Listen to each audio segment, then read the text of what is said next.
Et bonjour à tous et à toutes, bienvenue, comment allez-vous? Salut Carso, salut Dindin, et salut HS. Salut, salut. Alors, on est là aujourd'hui pour reparler encore de One-Liner Python, comme on l'avait déjà fait une première séance avec HS, et on en avait encore pas mal à voir. On s'est arrêté je crois au chiffre romain, bah d'ailleurs t'es dessus, ça tombe plutôt bien. Donc voilà, on va regarder un petit peu des One-Liner Python et essayer de les décortiquer et de les comprendre, c'est surtout ça qui est difficile. Et on va comprendre aussi pourquoi il ne faut pas en faire du coup, pourquoi il faut éviter d'en faire. Comme celui-là que j'ai trouvé pour les chevaux romains. Ouais, pour les chiffres romains par exemple, il faut bien, ça prend beaucoup de temps pour le décortiquer quoi. On est passé un petit moment la dernière fois. Ouais. Effectivement, c'est pas simple. Et effectivement, Carso Pro Streamer, je m'étais trompé de titre. Enfin, j'avais pas changé le titre ni la catégorie d'hier, donc c'était du Luigi's Mansion Pythonique aujourd'hui. Voilà. On va chasser des fantômes de code et des fantômes de développeurs aujourd'hui. Voilà, voilà. Je crois que bah du coup la dernière fois du coup on avait fait les chiffres romains. Du coup c'est Friday le truc d'en bas là qu'on doit faire. Si je dis pas de Ouais, bêtises. les vendredis 13. Les vendredis 13. Ah bah voilà un truc joyeux. Alors, qu'est-ce qu'on a ici? Alors attendez. On va juste attendre 30 secondes avant de commencer parce que j'ai cherché mon thé qui est en train de chauffer. Voilà.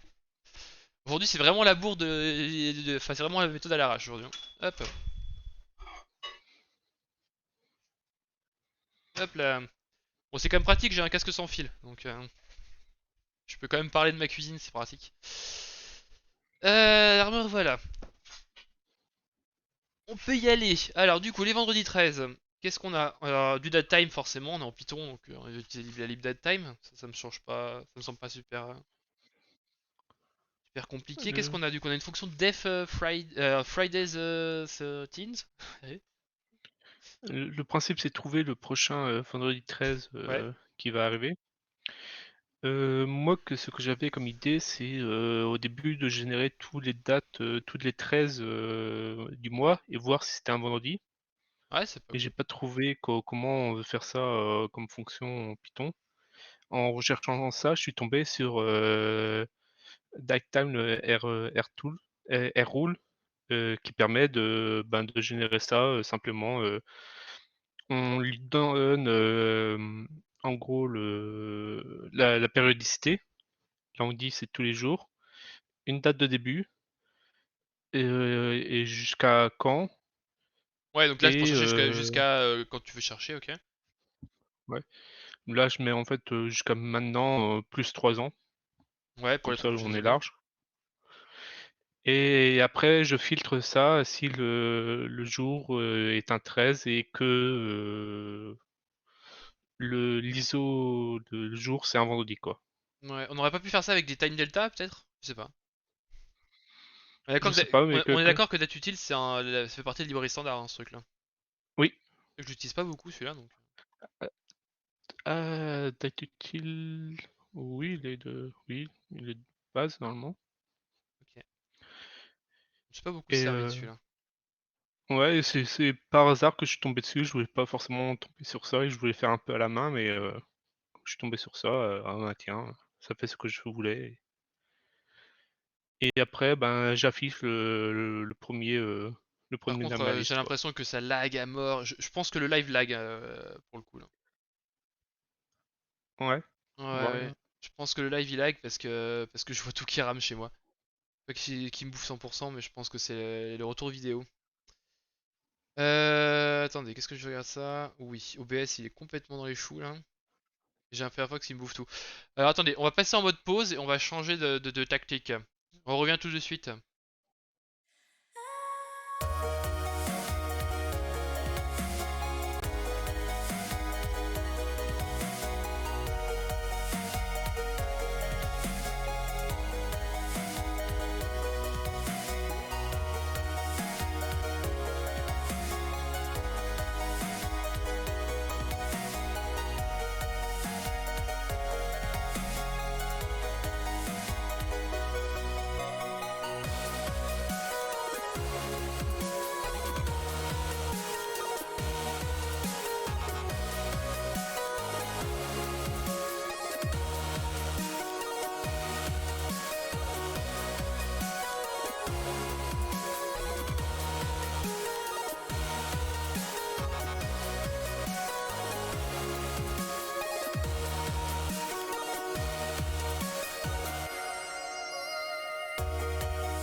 Et rebonjour, voilà, ça devrait aller un peu mieux, je pense, là, mon CPU s'est calmé.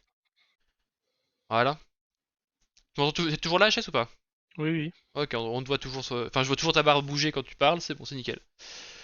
Ouh, bon, c'était compliqué. On a fait un petit réglage. C'est ça aussi les pros du live, c'est les réglages en live. Lol. Voilà, voilà.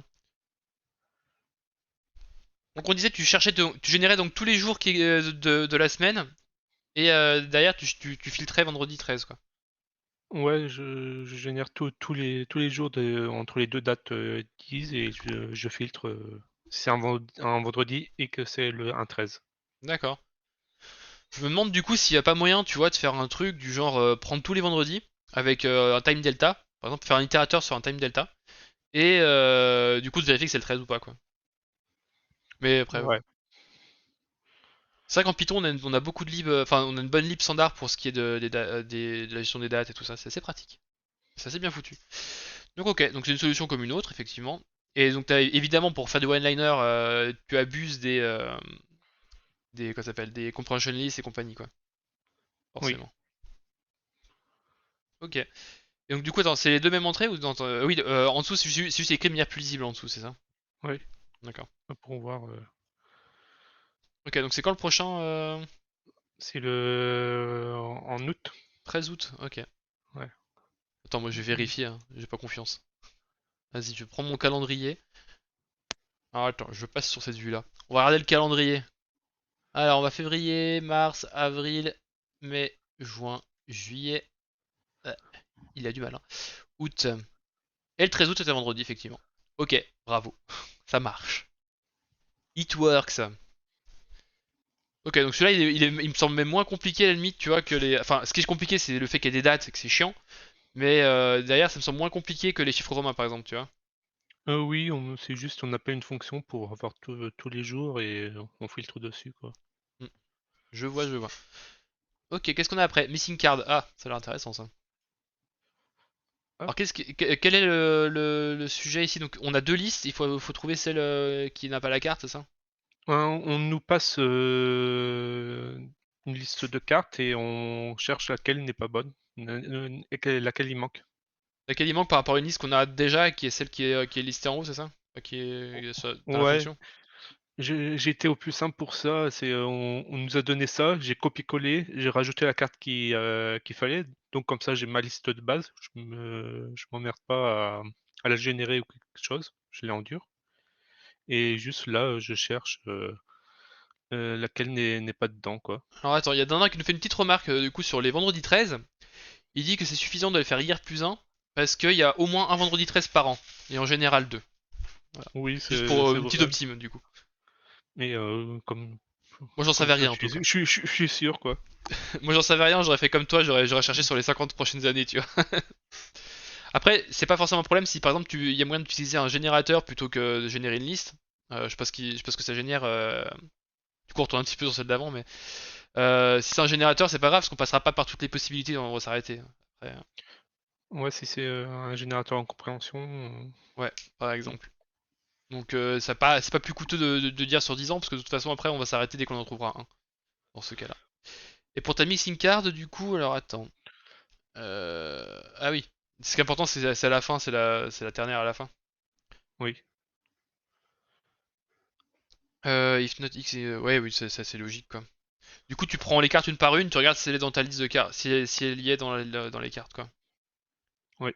Et derrière tu pop pour récupérer un résultat, ce qui n'aura qu'un quoi. Ok, pas très compliqué. À la limite si tu peux scroll pour être au début du. Non pardon, scroll dans l'autre sens. Horizontalement. Ouais, je vais y arriver, chercher le mot. Ah, Voilà, juste pour ceux qui font pas de Python, alors on peut faire des strings multilignes déjà avec triple quote. Et là, enfin, comme vous pouvez le voir, il n'y a pas de concaténation de strings c'est parce qu'en fait il y a une continuation implicite des strings dans certains contextes. Et c'est pour ça qu'il n'y a pas des plus par exemple. Je dis ça parce qu'il y a peut-être des gens qui sont plus habitués au JavaScript où ça marcherait pas quoi par exemple. Le fait que t'aies coupé tes strings sur plusieurs lignes sans mettre de signe plus pour les concaténer, tu vois. ouais. Ça c'est un élément, attends, je vais me le noter aussi parce que il faut savoir que je vais faire une formation Python dans pas longtemps. Il faut pas que j'oublie les trucs.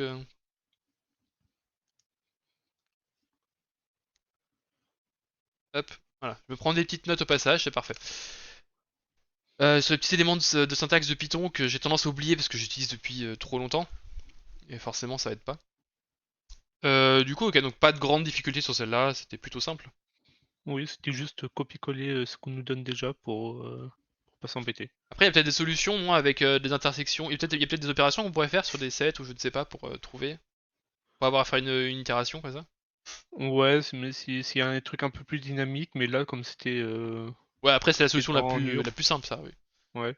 Mais je me demandais du coup s'il n'y a pas des solutions un peu plus, toi, un peu plus. Ah, je te fais une petite opération fufu là, et puis j'écris pas une grande liste comme ça. De toute façon, ça aura forcément besoin d'une liste à un moment ou à un autre.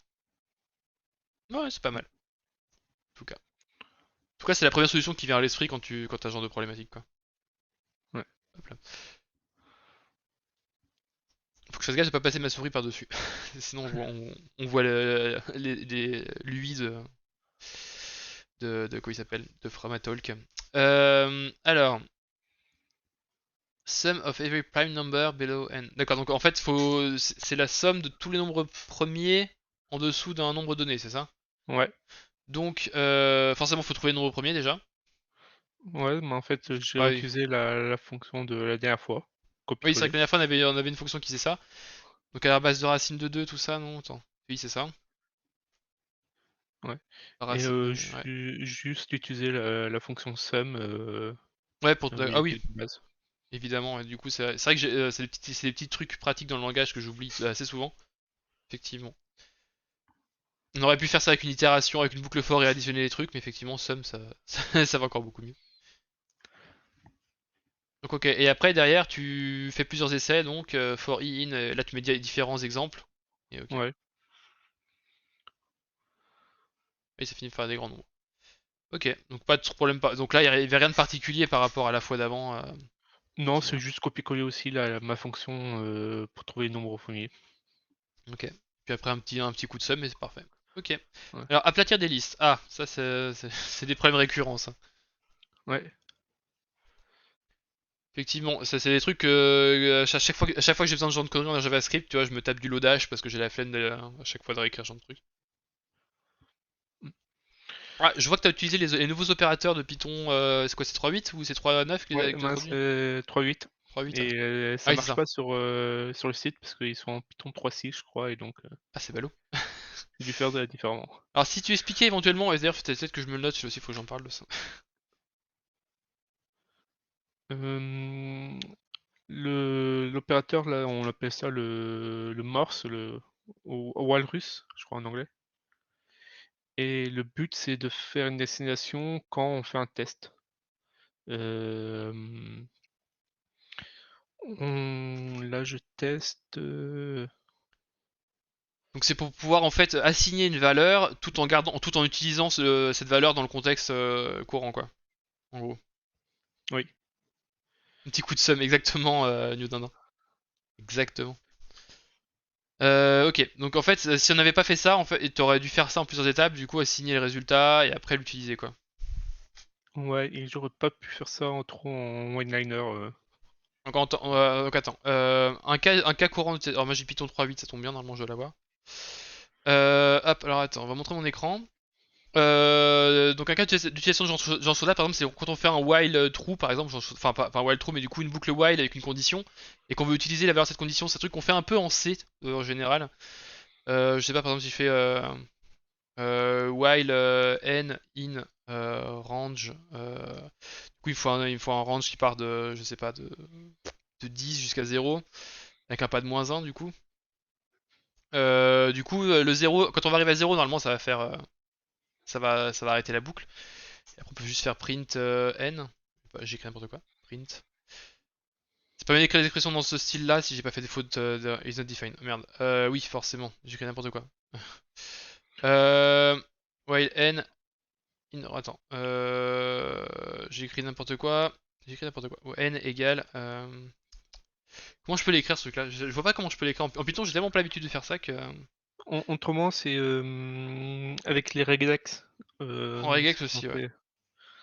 Tu fais tu récupères, tu fais ta regex et tu fais if s'il y a quelque chose dedans et en même temps tu l'assignes comme ça dans le if, tu peux utiliser cette variable. Ouais, attends, du coup en fait ça fait un truc. Attends, j'ai écrit n'importe quoi en fait. Là, si je fais par exemple une liste de nombres, on va appeler NB égale range, peu importe.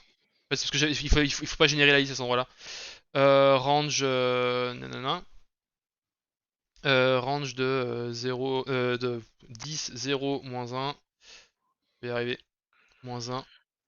Donc là, normalement, NB, il me fait un. Ouais, évidemment, on va faire une liste de ça parce que je veux voir le résultat tout de suite. Liste. Voilà, donc là, si on regarde NB, voilà, donc là on voit que j'ai généré le truc, donc je vais mettre moins 1 parce que je veux le 0. Voilà, effectivement. Hop, du coup, si je regarde le contenu de NB, il est là. J'y arrivé. Il est là. Du coup, je peux faire while n de point égal. Zut. Et comment je vais écrire Comment ça? je viens de Comment je vais écrire mettre ça? la Ouais, PEP en je vais question regarder. et qui est Quelqu'un s'y connaît assez en réseau. compréhensible. Alors, Wizex, bonjour. Oui, on a des connaissances en réseau, mais c'est pas tout à fait le sujet du jour. Copier, ouvrir de nouvelles fenêtres. Ah, attends. Ouais, c'est vrai que j'ai du mal à trouver un exemple from scratch comme ça, parce que c'est des cas d'utilisation très particuliers que j'ai en C qui font ça. Mais c'est vrai que là, c'est plutôt tu vas incrémenter un nombre à un moment ou un truc comme ça. Alors, qu'est-ce qu'on a ici comme exemple? Voilà. If match, résulte égal. Ouais, effectivement. Voilà, donc là au moins on a des qualifications un peu plus intéressantes que ce que j'ai de montrer. Hop. Donc effectivement avec des matchs sur des patterns pour éviter pour pouvoir matcher d'un coup et pas avoir besoin de faire ça en deux étapes quoi. Ou le coup du file.read effectivement, voilà un truc classique aussi effectivement. On lit tant d'octets et on assigne le chunk directement quoi. Ok, valide, oui forcément. Ok, c'est pas mal, c'est pas mal. Donc le petit opérateur donc, qui permet en même temps d'assigner et d'utiliser la valeur donc. Alors qu'est-ce qu'on était. Ah oui, flatten une liste du coup. Comment tu fais ça? Comment je fais ça? Bonne question. Je fais de recursive aussi. Ah oui d'accord, en plus c'est la récursive, forcément. Mm. Et du coup, donc attends, tu récupères donc des listes imbriquées potentiellement, comme on le voit en bas, dans le print. Ok. Donc si t'as une liste, tu l'as. Attends, tu t'en fais quoi? L. Si c'est un entier, ben, ça veut dire que j'ai plus de liste, donc je rajoute dans ma liste des fêtes. Ouais. Ben, sinon, je, j'itère dessus et je repasse à ma fonction. Ouais, flatten ok. Pour l'aplatir elle-même déjà, pour pas que t'aies des listes de listes de listes, ok. Ouais. C'est pas mal. Il y avait pas un truc natif en Python pour faire ça? Je sais pas, j'ai pas forcément cherché non plus. Je suppose que non, hein, si la question est demandée, Ouais. mais c'est ce genre d'outils qui sont assez pratiques quand même. Je me demande si Sam Max il a pas un truc dans ce genre-là, dans sa fameuse belt, qui est sa petite lib d'utilitaire. C'est un peu son lodash à lui en fait, mais pour Python quoi. En tout cas, c'est Ça, rigolo. je sais pas. Faudrait que j'y regarde un de ces jours. Alors, qu'est-ce qu'il nous dit Wizex qui nous dit je me demandais si un développeur lambda pouvait facilement faire de l'admin réseau. J'ai envie de dire oui et non, ça dépend.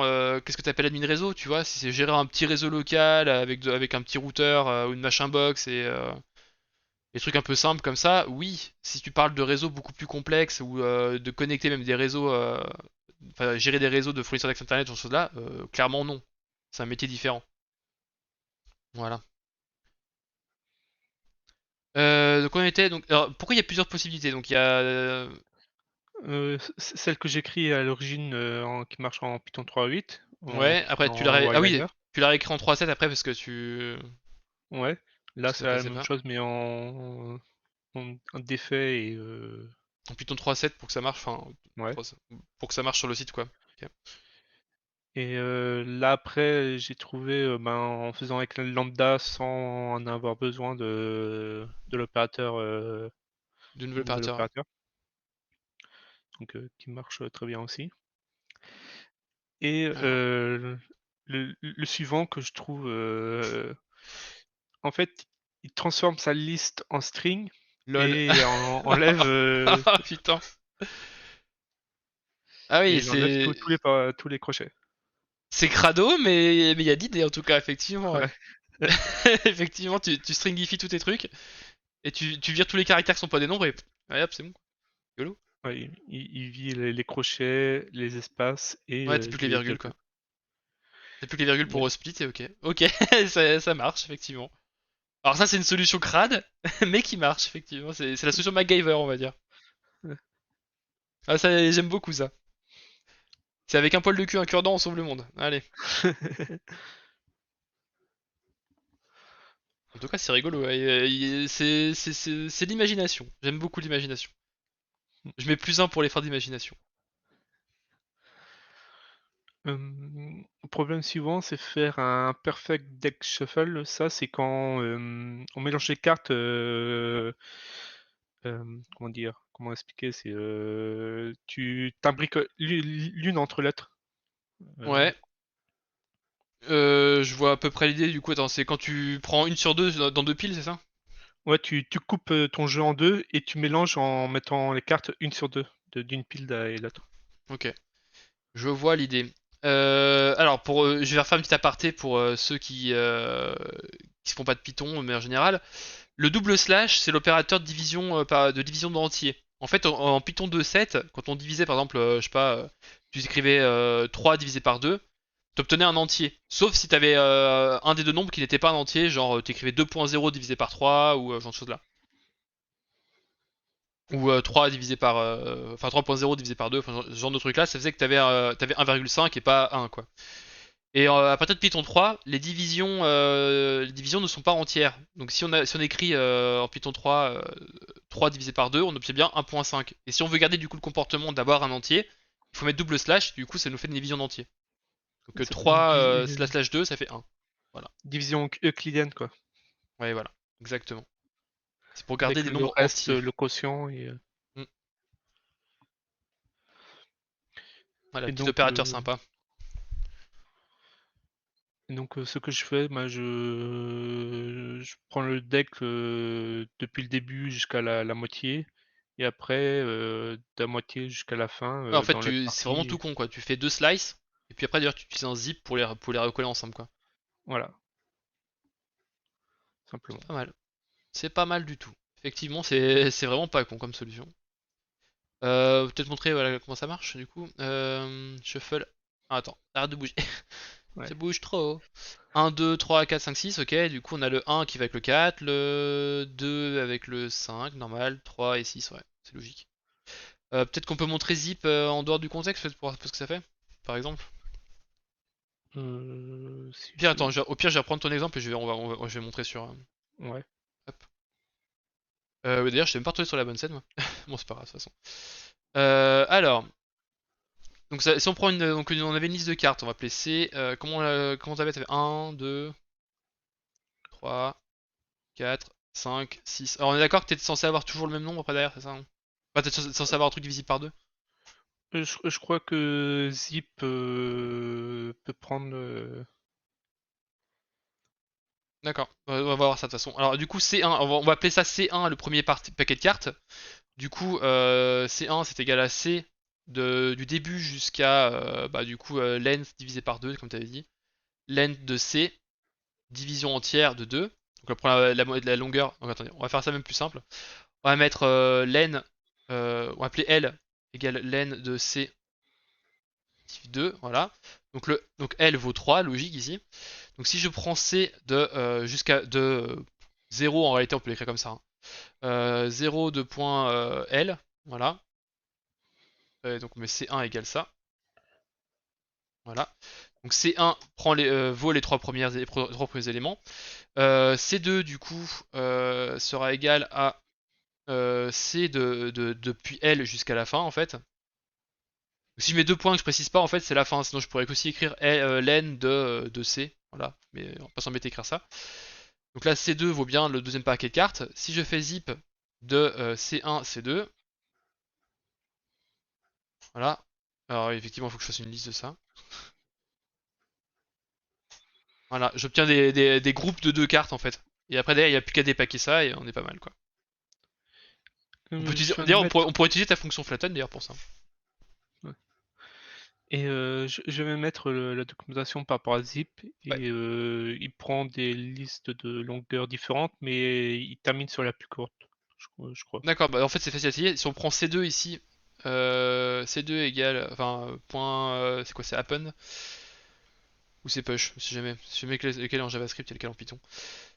Happen. Happen 10, hop, voilà. Donc C2 est plus long cette fois-ci. Si je refais un petit coup de zip, effectivement il m'a zappé le deuxième. Il s'est arrêté sur la liste la plus courte. Je constate. Hop là, on repasse sur cette scène-là. Donc ok, très bien. C'est des petites fonctions, il y en a plein dans le langage Python, des petites fonctions comme sum ou zip qui sont extrêmement pratiques en fait, des petits éléments internes.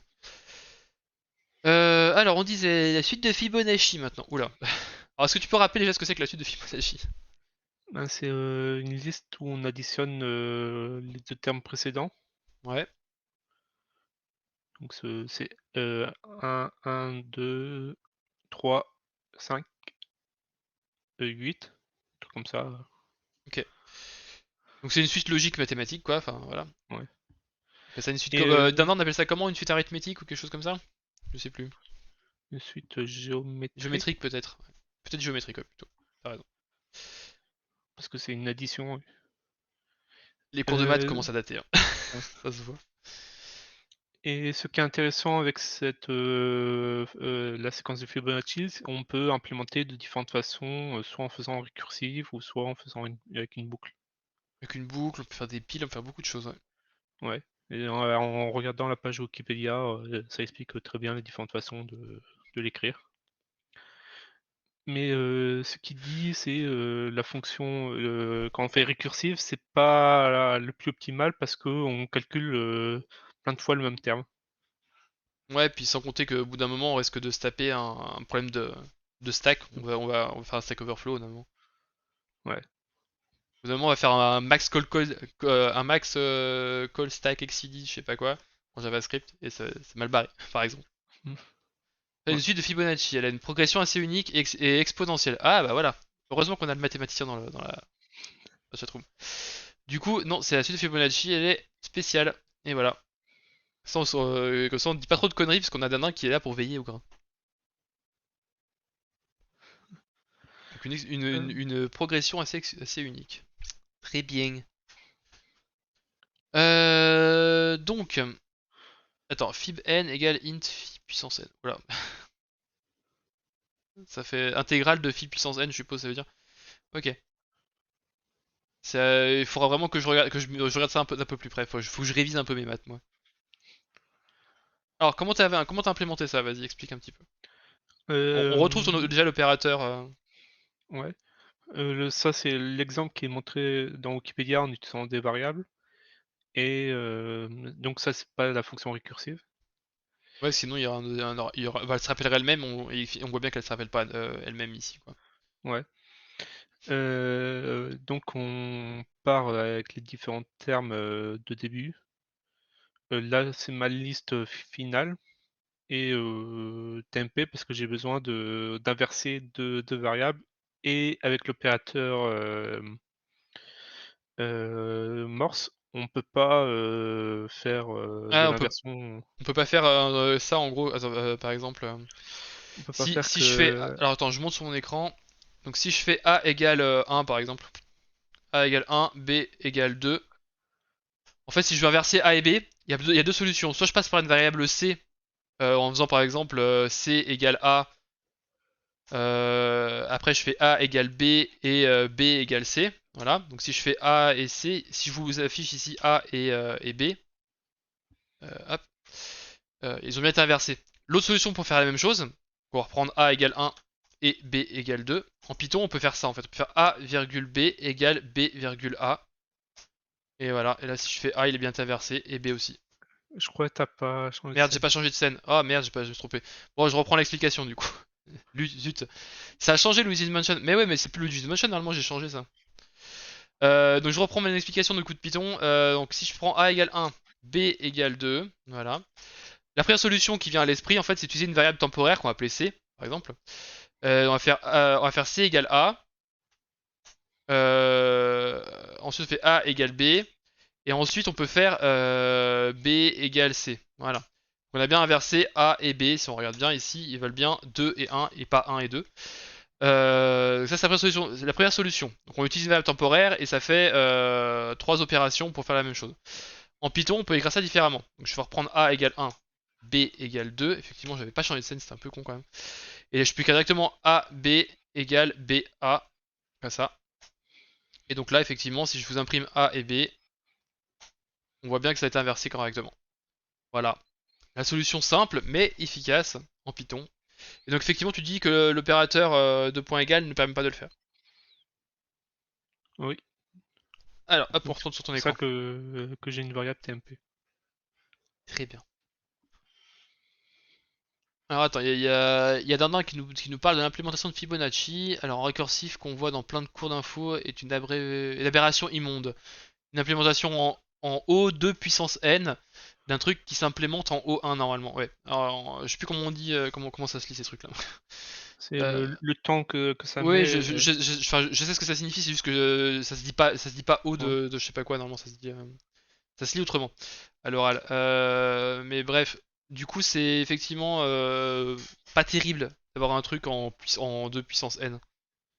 C'est beaucoup, oui, c'est beaucoup trop.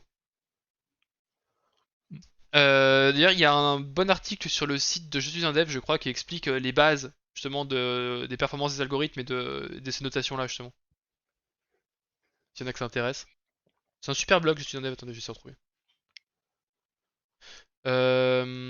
Comment on appelle ça déjà? Euh,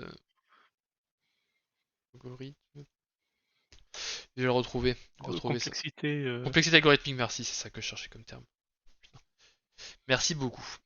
Hop. Le cerveau est un peu off hein, quand je suis quand je suis en live.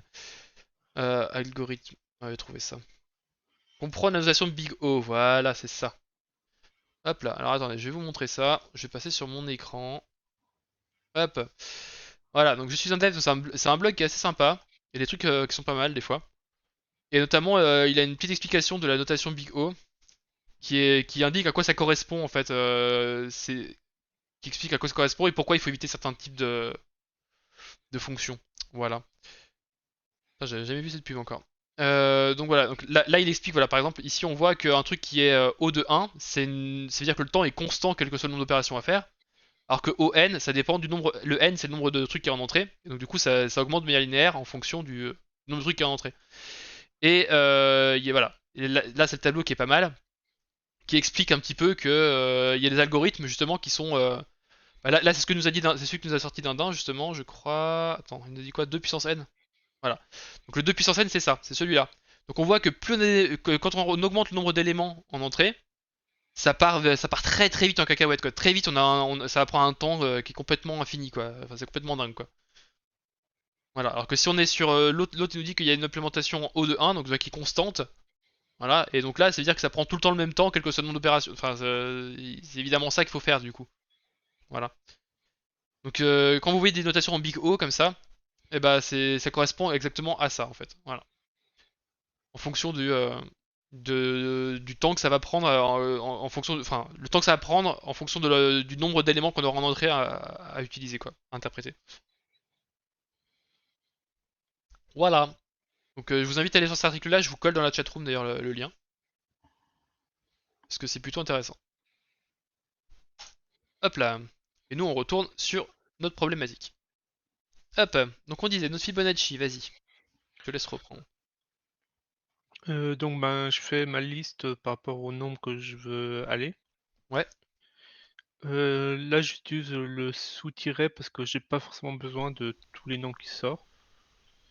Et en fait, ben, je réutilise mes noms de départ que j'intervertis d'abord, que je remplace le i par j, et après que je fais le j par i plus j en fait. D'accord. Alors peut-être que pour nous expliquer plus simplement, tu peux utiliser l'exemple qui est juste en dessous, du coup on n'utilise pas cet opérateur-là, ce sera un peu plus clair peut-être pour Oui, explication. c'est vrai, en fait, c'est tout ça. Voilà.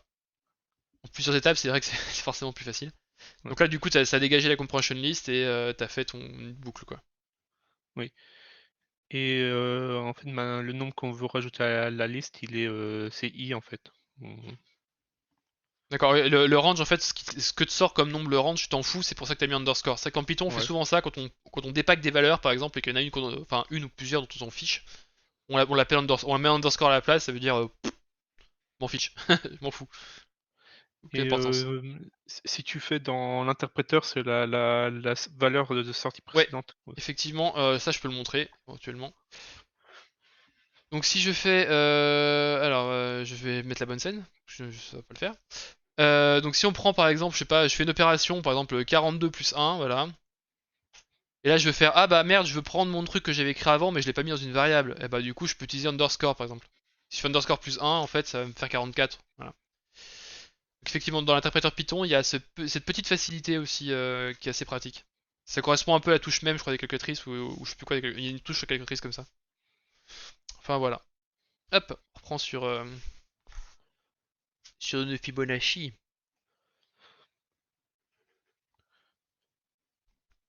Donc t'as différentes solutions qui sont de différentes personnes, je suppose, derrière. Ouais. Là, c'est la même chose, mais en lambda. Et comme je me rappelais plus trop comment on faisait des lambda, donc moi, j'ai pas fait comme ça, quoi. C'est vrai que les lambda après en Python sont extrêmement limités, pour une bonne raison, hein, pour éviter qu'on utilise n'importe où, n'importe comment. Et donc comment il a fait ça? Nanana, lambda. Fibonacci. Ouais, par contre lui il est récursif quoi. Oui. Ok. On voit bien qu'il est. Si tu as fait J dans la fonction, ça affiche une suite directement sans avoir à faire une boucle à l'extérieur, non? Il te demande d'un. Alors attends, si t'affiches J dans la fonction, ça affiche. Si je fais print j, il veut dire. Ouais, ça va t'afficher directement les résultats. Ouais, c'est ça. Ouais, mais après, ce que le formalisme que veut l'exercice, c'est on affiche une liste et non l'élément par élément, quoi. Éventuellement, tu peux peut-être cliquer sur le numéro de ton exercice pour qu'on voit ce qu'il demande exactement. Comme ça, on Ouais, verra. je peux. Hop. Ouais, donc il veut afficher des listes, ok. Mais donc effectivement, alors oui, la boucle extérieure, en fait, le for qui est ligne 6-7, c'est juste pour montrer ce que ça donne, quoi, Oui. dans notre cas. Là, il dit, ben, hop, qu'on utilise du Python 3.8 alors que ce qu'on utilise c'est du 3.6. Ouais, faut peut-être que tu prennes l'autre, Ouais. tu prennes l'autre, je pense. Hop. Forcément. Alors, Ça marche un peu moins vu que. Ah. oui, il y a le print. Ouais, après derrière c'est un cours de Python. Et bah c'est un peu ça, HD le gars en fait. Sauf que là en fait c'est un cours de on décortique des one-liners en Python. Un one-liner c'est un bout de code écrit vraiment de manière très condensée. Souvent il y a des petites astuces très smart dedans qui font que c'est rigolo.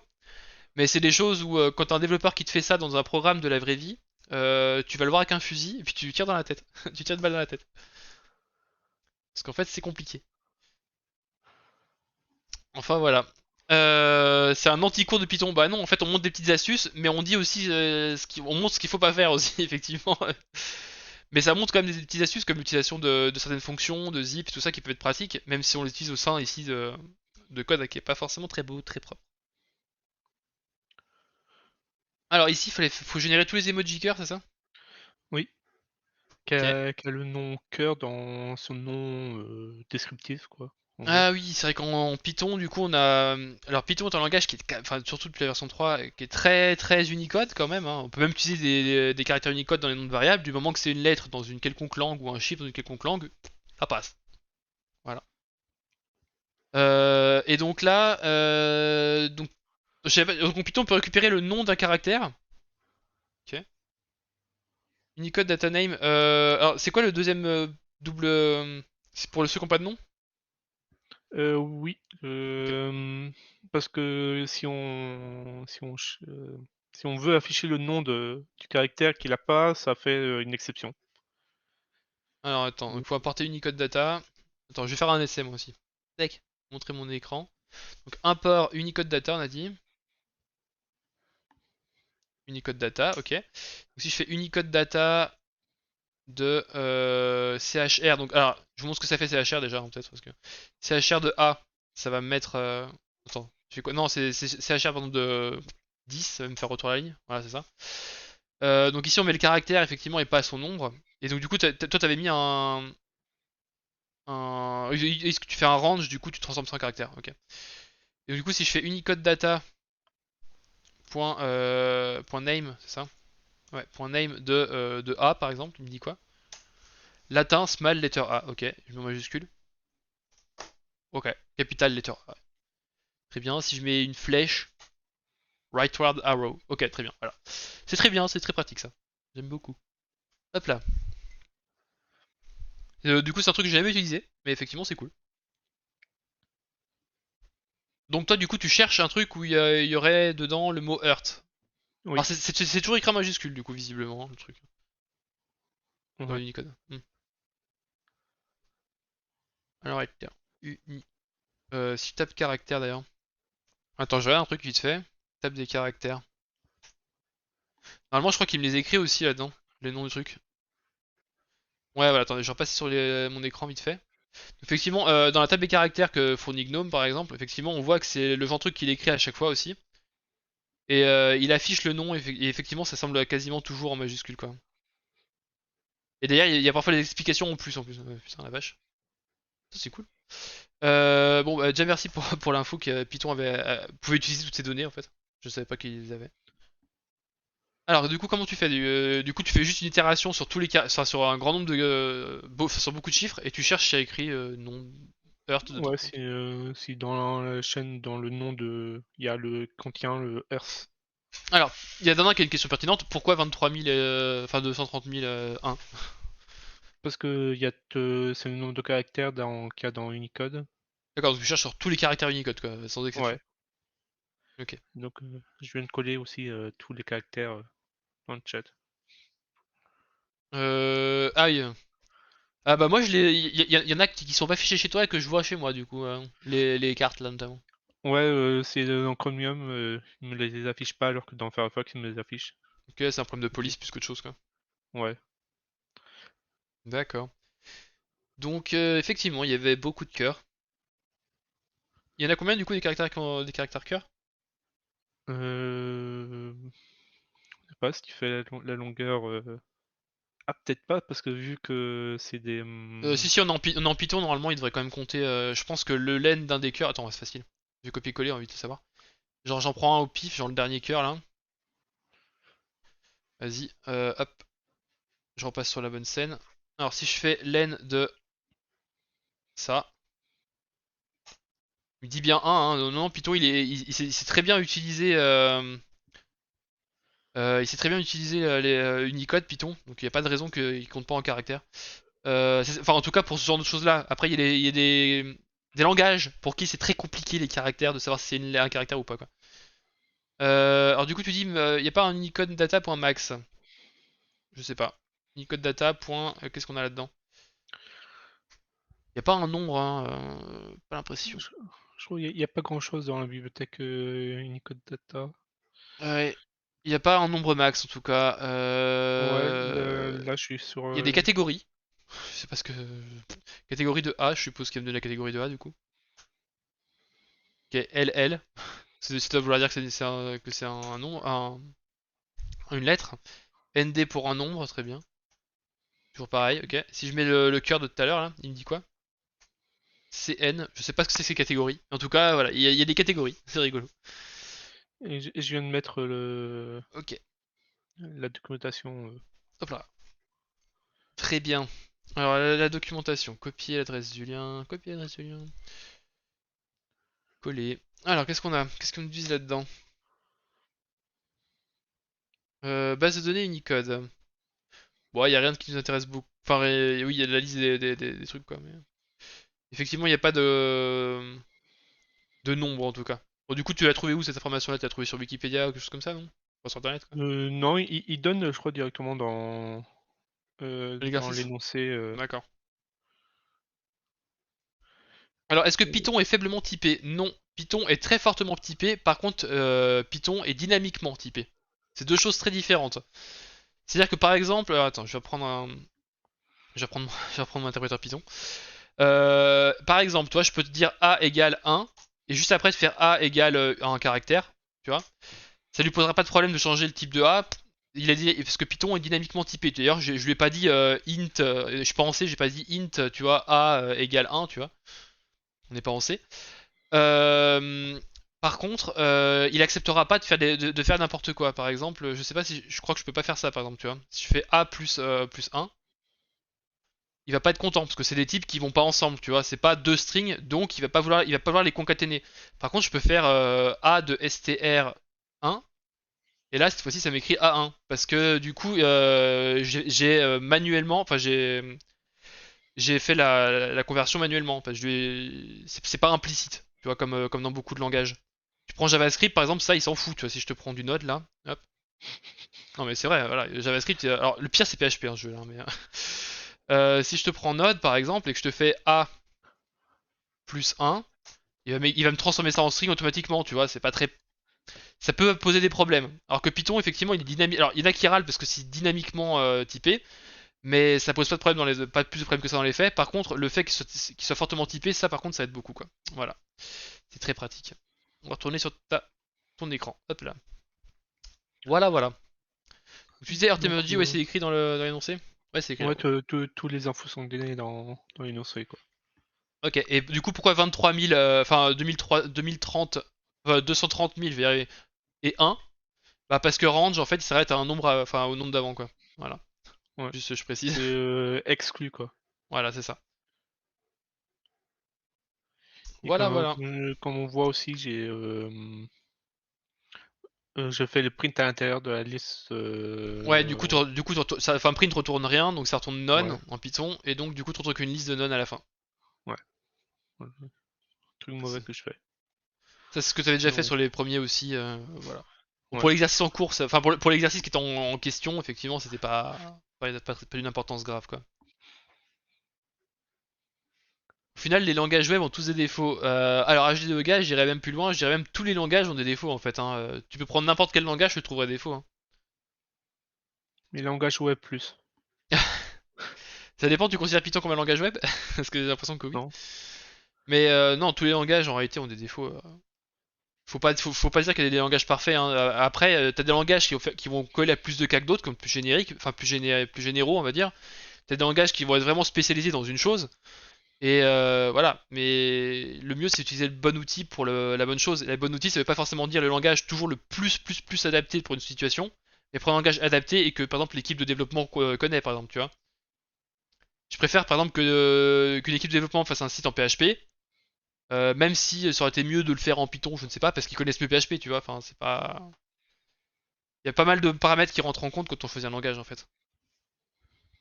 Et il faut pas juste prendre celui-là parce qu'on l'aime bien et voilà. Ça c'est un truc qu'il faut que je pense à dire dans mon cours de Python aussi, un de ces jours.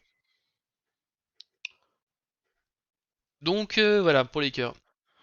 Avec typage faible conduisent à des bugs. Oui, bah après derrière c'est le typage faible en soi conduit à des bugs effectivement, potentiellement, surtout si les développeurs ne font pas attention. Après, derrière, tu as des outils qui permettent quand même de checker ce genre de choses. Par exemple, en JavaScript, tu peux vérifier ce genre de choses. Et tu as aussi des.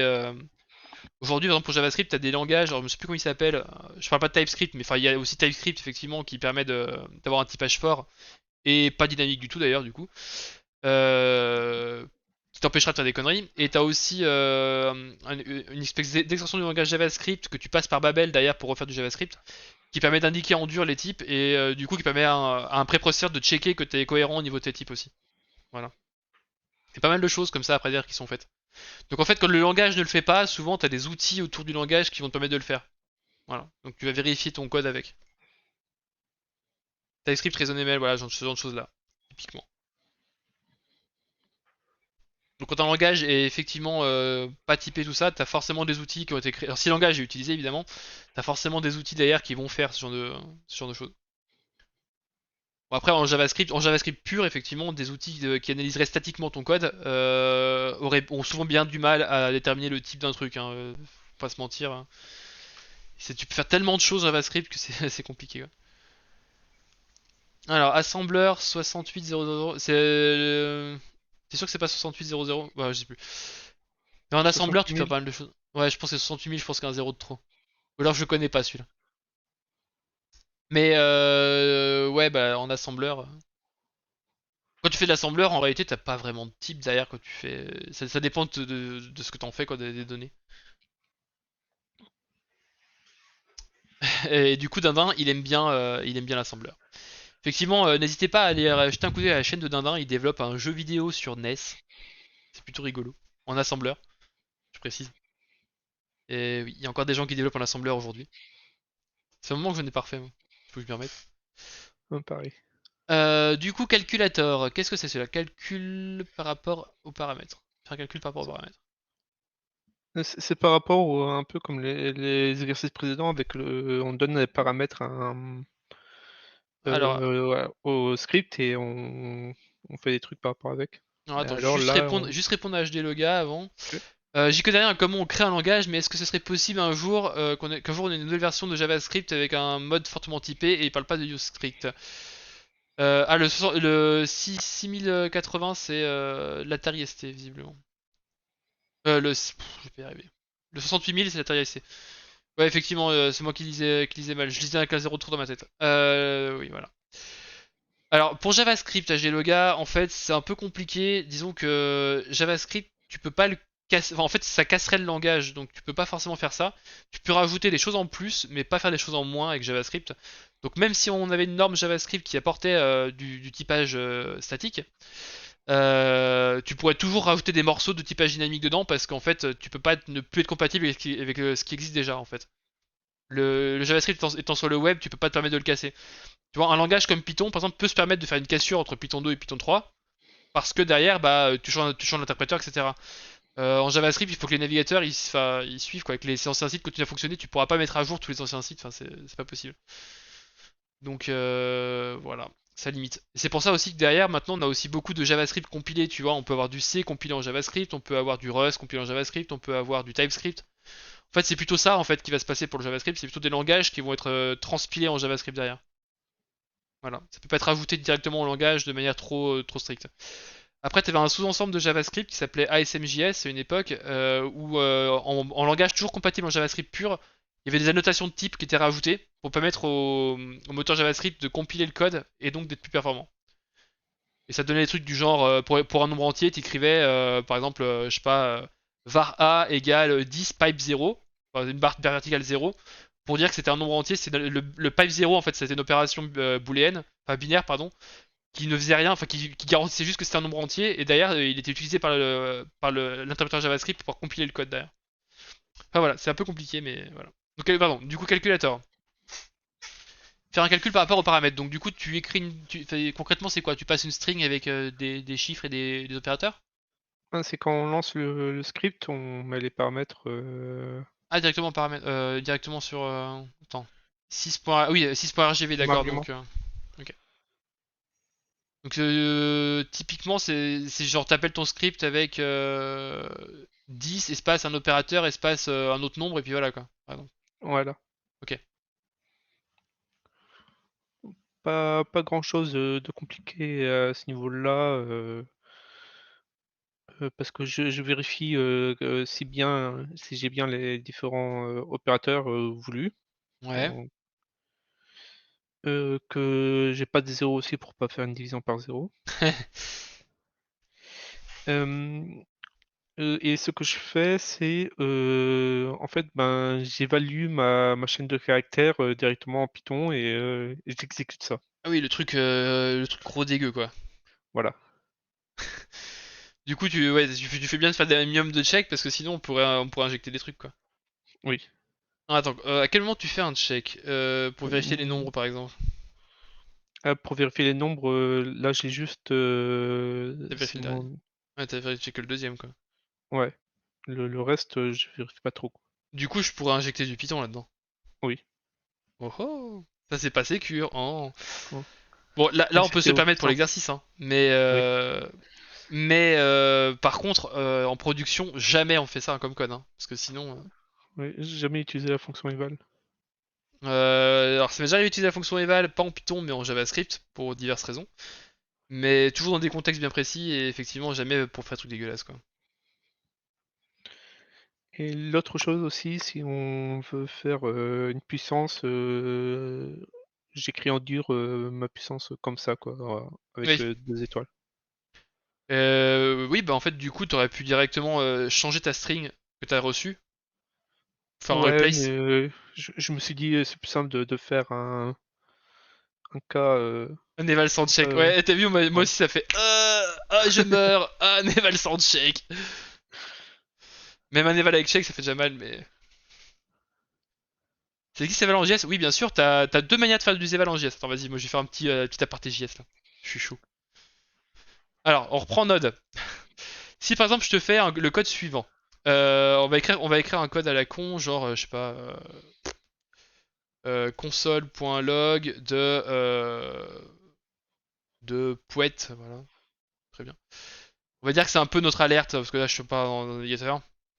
Donc ce code-là, tu vois, si je veux l'exécuter, c'est facile. Je fais eval de... attends, je vais reprendre déjà mon truc, je vais le mettre dans une variable, ça peut être bien. Let a égale, voilà. Donc j'ai a qui vaut ça. Donc si je fais eval, merde, eval de a, on a bien Pouet qui est exécuté, tu vois. On a bien exécuté le code qui était à l'intérieur. Et tu as une autre façon de faire en JavaScript, c'est var f égale new function de, de ton de A, voilà. Et là, du coup, je peux appeler f qui contient le code. En fait, si je te fais f, enfin, si je te fais string de CSTR ou c'est string, je sais plus, de f, string CSTR, du coup. Putain, mais comment on transforme en string déjà? Si tu fais f plus, voilà. C'est pourtant que je peux faire JavaScript. Voilà. En fait, tu peux faire un générateur de fonctions. Enfin, tu peux générer des fonctions comme ça à partir de code inline. Et c'est notamment ça que j'utilisais en JavaScript pour pouvoir faire un système de plugin sur une application. Où derrière, on wrappait le code du plugin dans une fonction qui lui donnait enfin, qui lui permettait d'avoir du contexte en fait. La fonction, tu peux lui donner des paramètres en fait. Si tu regardes, hop, new function. Là, je peux faire, je crois, je sais plus si c'est une liste ou c'est. Euh, je sais plus comment c'est. Je crois que on va juste mettre. Je vais essayer comme ça. Non, c'est ça que ça. Merde, j'ai fait une faute quelque part. Ah, f égale new function. Qu'est-ce que j'ai écrit? Qu'est-ce que j'ai fait? String terminate parameter early. Et qu'est-ce que j'ai écrit comme connerie? Qu'est-ce que j'ai oublié? C'était juste que c'était juste une liste en fait.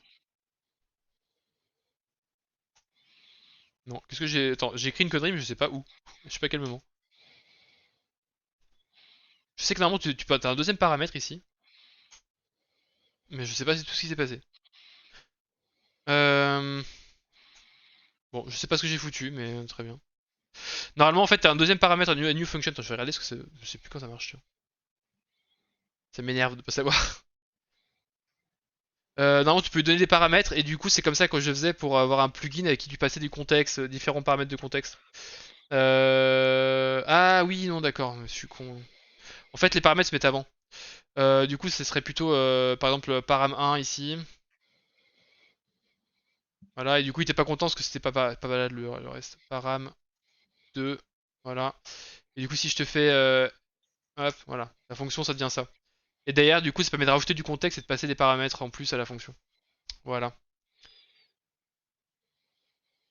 Oui, oui, voilà, c'est juste que c'est comme ça. Et donc, du coup, pour un système de plugin, c'est pratique parce que tu peux définir des paramètres qui seront en fait des variables globales du point de vue du script, enfin du plugin, et qui lui donneront des paramètres derrière. Voilà. C'était le petit HS JavaScript. Voilà. J'aime bien le JavaScript, c'est rigolo. Et donc là, on disait, donc on fait des évals en Python. C'est affreux. Je suis choqué, encore. Bravo HS. Ouais. Mais ok. C'est pas pire que j'avais fait en Java pour faire une calculette. Je faisais ma chaîne de caractères où je mettais mon calcul. Ouais. Et après, ben, je décomposais ma chaîne de caractères d'opérateur en opérateur pour savoir qu'est-ce que je faisais comme calcul. Bah, c'est moins éval déjà. C'est moins dangereux peut-être. Mais ok. Alors du coup, print every prime number in a range. Voilà, c'est comme celui d'avant, mais sauf qu'en fait c'est sur une range. Ouais. Ça change pas grand-chose par rapport à celui d'avant en fait. Non, je copie-colle et je mets juste en test si c'est un nom paumé, quoi. D'accord. Oui, tu mets ton range et puis est-ce qu'il est... Ouais, oui, il est logique. Ouais. Ouais. Donc effectivement, c'est un truc simple. Sans vouloir être vexant, ça se voit que t'es un ancien du JS parce que tu utilises des trucs que je connais pas. Bah en fait, HD le gars, j'ai fait beaucoup de JS au boulot. J'ai travaillé pas mal sur le projet Casaplan, qui est une application assez complexe en JavaScript, qui permet de faire de l'architecture en 2D, en 3D, tout ça. En fait, on peut faire des vraies applications en JS hein, aujourd'hui. Donc effectivement, j'ai fait beaucoup de JS et beaucoup de trucs tordus en JS. J'ai même une formation de tous les trucs tordus en JS si tu veux. C'est assez rigolo. Voilà. Notamment le ZIS qui vaut n'importe quoi quand tu n'as pas compris, tant que t'as pas compris à quoi il servait réellement, etc. Donc voilà. Effectivement, je suis peut-être bien meilleur en JS qu'en Python en vrai. Print, donc ça on l'a fait celui-là. Donc oui, effectivement, pour tes prime numbers, il y a rien de bien difficile, c'est juste que c'est. T'as repris le code d'avant et puis t'as fait des réadaptations quoi. C'est pas un ancien, c'est un Vanilleur. Vanilleur. Attends, j'ai pas vu. Vanilleur. Ouais, ça veut dire qu'en fait, j'utilise pas de framework, c'est ça que tu veux dire, Carso. Si j'utilise des libs des frameworks, hein, mais c'est juste qu'effectivement, des fois, j'aime bien en passer. Et les gens civilisés font du TS. Oh, alors ça. J'aime pas le TS. Mais bon, ça c'est un autre sujet.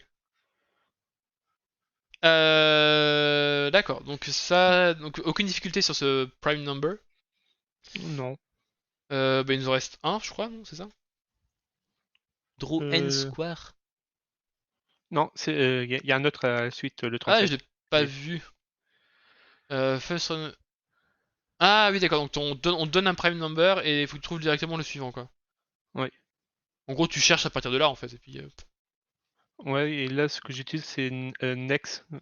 Euh, Vu que j'ai un générateur en compréhension qui va me sortir, et donc j'appelle pour avoir directement le suivant, quoi, qui va Ouais, donc arriver. tu le fais à la main, l'itération, quoi. Ok. Ouais. Sans être obligé de tout chercher et de sortir le premier, car ça peut être long, quoi. Ok, bon, pourquoi pas. Très bien. Et donc, le dernier, c'est Draw n squares. Alors, attends, je fais aussi du vanilla, mais moi, j'ai appris le JS avec ES6. C'est vrai que moi, j'ai appris le JS avec ES5, et ES6, du coup, ça apporte tellement de choses pratiques. J'aime pas le TS non plus. Flo te parle d'un temps où les frameworks n'existaient pas. Alors JavaScript, aussi longtemps que je me souviens, il y a un nouveau framework par seconde environ qui sort. Il y en a un nouveau par seconde qui sort et 10 000 par seconde qui meurt. C'est à peu près ça, je crois, le ratio. Non, mais après voilà, JavaScript, il a ses qualités, il a ses défauts, hein, clairement. Et c'est clair que en JavaScript, t'as intérêt à avoir des développeurs rigoureux si tu veux pas avoir un programme qui fait de la merde, quoi. Que c'est très facile de faire de la merde en JavaScript. Tu peux foutre des fonctions anonymes partout, tu peux faire n'importe quoi et enfin, ça peut vite partir en cacahuète et faire un truc qui est illisible et ingérable. Voilà. C'est tout ce que je peux dire pour l'instant sur le langage. Alors, dessiner des carrés. C'est-à-dire, Comme ça. en ASCII art. Ah oui, d'accord. Ouais. Ah oui, d'accord. Ok. On va dessiner des germains, n'est-ce pas? Bref. Alors, vas-y, comment ça marche cette histoire? Ben, là, j'ai d'abord Carso qui parle de son langage de regex. Il parle de perles. Alors, vas-y, donc euh, tu dessines. d'abord j'essaye de dessiner un carré, Ouais. simplement, sur une ligne. Donc la première ligne de caractère, c'est des tirets. La deuxième ligne, c'est des espaces. Et la troisième ligne, c'est encore des tirets, quoi. Ah oui, du coup, tu utilises le coup du on fait une multiplication derrière et on s'emmerde pas, quoi. Ouais, c'est pas Ouais. con. Et pour savoir, ben, quand je dois faire des lignes, tout ça, c'est par rapport si pair ou Pair ou impair. impair, ouais, logique. Super simple, ça, effectivement.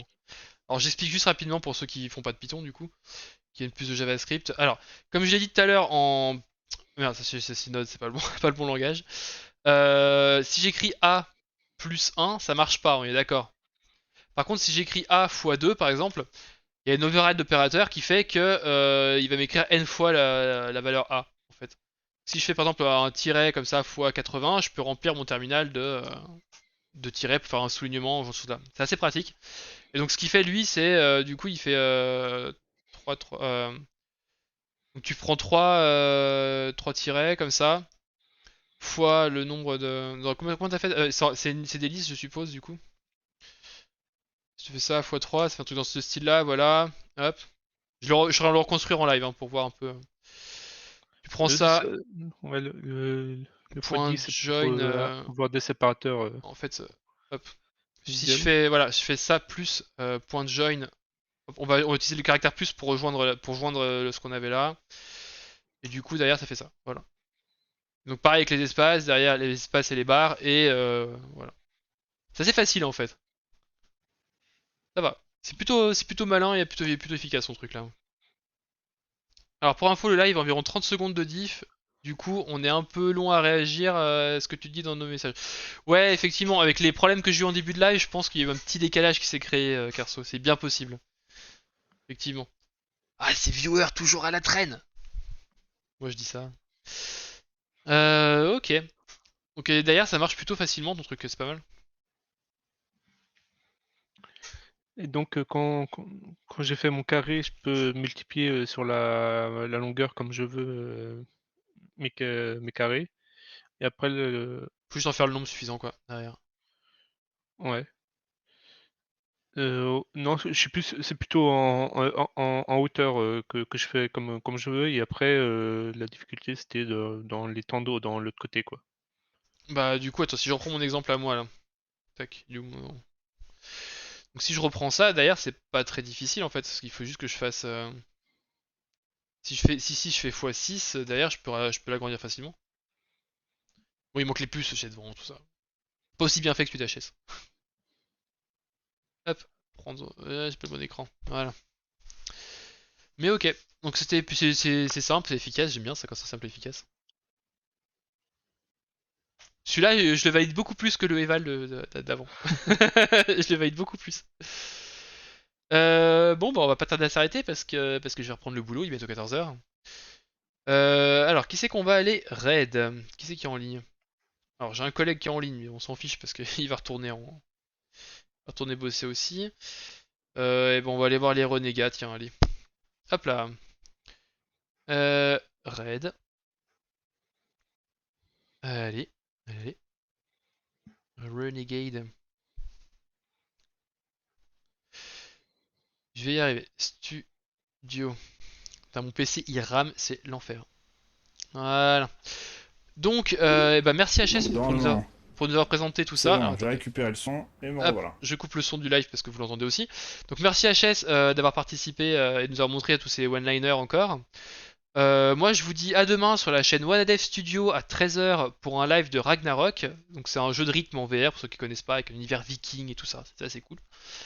Et derrière, je sais pas trop si on se retrouve cette semaine, je pense pas, probablement la semaine prochaine du coup. Faudra que je refasse du Luigi's Mansion parce que j'ai presque fini le jeu, j'aimerais bien le finir, j'aimerais bien voir un peu la fin.